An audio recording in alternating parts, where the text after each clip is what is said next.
এই বড় যে নিম গাছটা আছে তার পাশের রোড দিয়ে আসতে হবে। তারপর রোড শেষ করে ঠিক রোড শেষ করার পরে সোজা হেঁটে এসে এই যে একটা তেঁতুল গাছ বা আমলকি গাছের মতো মনে হচ্ছে, এই গাছটা বরাবর সোজা যে দুইটা কবর আছে এই দুইটা কবরের মাঝখান দিয়ে পার হয়ে তারপরে মাঝখান দিয়ে পার হয়ে এই যে ছোট সাইনবোর্ডটা দেখা যাচ্ছে, এই যে সাইনবোর্ডটা, এই সাইনবোর্ডটার নিচেই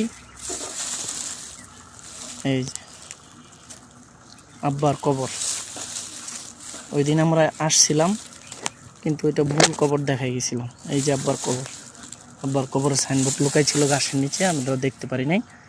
তো গাছ টাছ পরিষ্কার করার পরে আসলে এইটা পরিষ্কার করছে, এইটা আসলে কবর না, কবর হবে এইটা। তো এইটা মোটামুটি ভালো আছে। ওই যে আমরা ঈদের সময় যে টাকা দিয়ে গেছিলাম ওইটা পরিষ্কার করছে। এবং এই যে দুইটা সুপারি গাছ ঠিক পাশাপাশি মাথার দিকে একটা সুপারি গাছ, এই একটা দুইটা সুপারি গাছ আছে। তো এই সাইনবোর্ডটা তো আছেই, এটা অনেক নিচে গাড়া আছে। আমি ওই পাশে আরেকটা এখন লাগিয়ে দিব,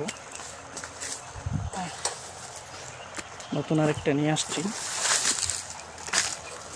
বড়। এই সাইনবোর্ডটা আমি লাগিয়ে দিব দুই সুপারি গাছের মাঝখানে। একটা সুপারি গাছ, একটা সুপারি গাছ, এই দুই সুপারি গাছের মাঝখানে টাঙিয়ে দেব।